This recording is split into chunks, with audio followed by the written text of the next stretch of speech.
क्या आपको पता है कि भारत में ऐसे इलाके हैं जो किसी और देश के बीचों बीच बसे हुए हैं? या फिर बेंगलुरु जैसे शहर में भी एक ऐसा इलाका है जो पूरे शहर से बिल्कुल अलग है? इन्हें कहते हैं एन्क्लेव्स यानी संलग्न क्षेत्र। आज जानते हैं कि ये कैसे बने, क्यों बने और अब इनका क्या हाल है। तो सबसे पहले समझते हैं एन्क्लेव होता क्या है। एन्क्लेव मतलब एक ऐसा क्षेत्र जो किसी दूसरे देश या राज्य से पूरी तरह घिरा हुआ हो। उदाहरण के लिए, अगर भारत का कोई हिस्सा बांग्लादेश से चारों तरफ से घिरा हो, वो एन्क्लेव कहलाएगा।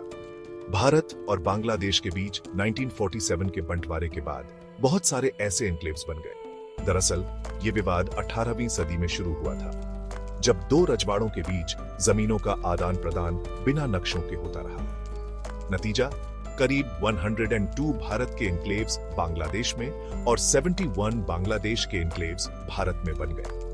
लोगों की हालत इतनी खराब थी कि न तो वहां की पुलिस पहुंचती थी, न बिजली, न स्कूल, न अस्पताल। 2015 में भारत और बांग्लादेश ने लैंड बाउंड्री एग्रीमेंट साइन किया। इस समझौते के तहत दोनों देशों ने अपने अपने एन्क्लेव्स को एक दूसरे को सौंप दिया। अब यह समस्या लगभग खत्म हो चुकी है।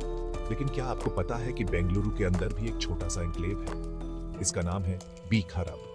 यह जमीन कानूनी रूप से भारतीय वायुसेना की मानी जाती है, लेकिन इसके चारों ओर बेंगलुरु का हिस्सा है। इस जमीन पर कोई निर्माण नहीं हो सकता और ये किसी भी राज्य सरकार के अंतर्गत नहीं आती। एक तरह से यह जमीन शहर के अंदर, शहर से बाहर जैसी।